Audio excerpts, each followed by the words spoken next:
I started Kamuke Ukulele Magazine in January 2011, is when the first issue came out. Before that, there was actually a predecessor to it called the Sydney Strummer, which I basically just made after hours at a printing job I had. And that I took around ukulele festivals around the world, and years later I got people still asking me about it, and I thought, okay, well, it's time to actually do it properly and put the effort in. So I contacted the designer who designed the Sydney Strummer, and we came up with the Kamuke concept in January 2011.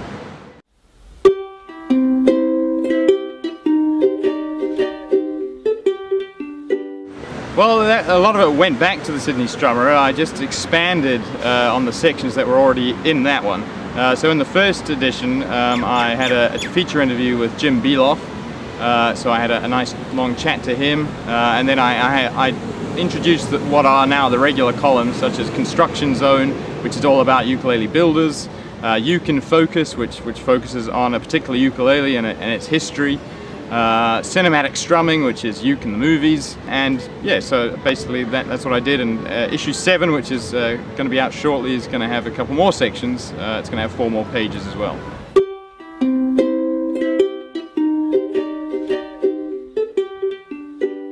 From the beginning, my idea was to make it all about people, because I feel like that's what this third wave of ukulele is all about. I mean, without the people, you wouldn't have the clubs. Without the clubs, you wouldn't have the festivals.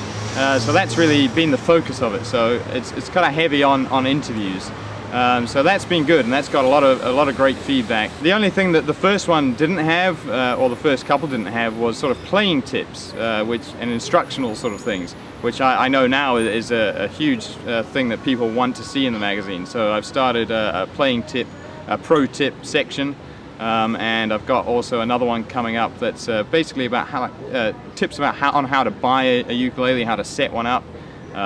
What to look for basically in a ukulele. So it's just more practical advice, I guess, is what people have tended to want more of. About a month ago I was in the USA, went to the big NAMM show in LA, talked to a few publishers about trying to get some distribution for the magazine in America, so I'm still talking to people about that. I was just at the Melbourne Ukulele Festival, promoting the magazine. I had a stall at the Muff Market on the Saturday, and performed as well on the Sunday. So I like to tie in my performances as well. So Kamuke isn't really just about a magazine, it's sort of a brand that includes my performing and the website and a whole lot of other factors that come into it, social media, that sort of thing. So social media has also been another big factor in trying to broaden the appeal of the magazine.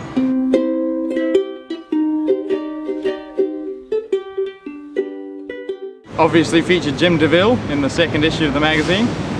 Daniel Ho is a good friend of mine. Benny Chong, Jim Beloff, as I mentioned. Janet Klein will be in the upcoming edition. And I have here issue 3, which features the last ever interview with Mr. Bill Tapia, who passed away shortly after this interview at the ripe old age of 103, still strumming his ukulele.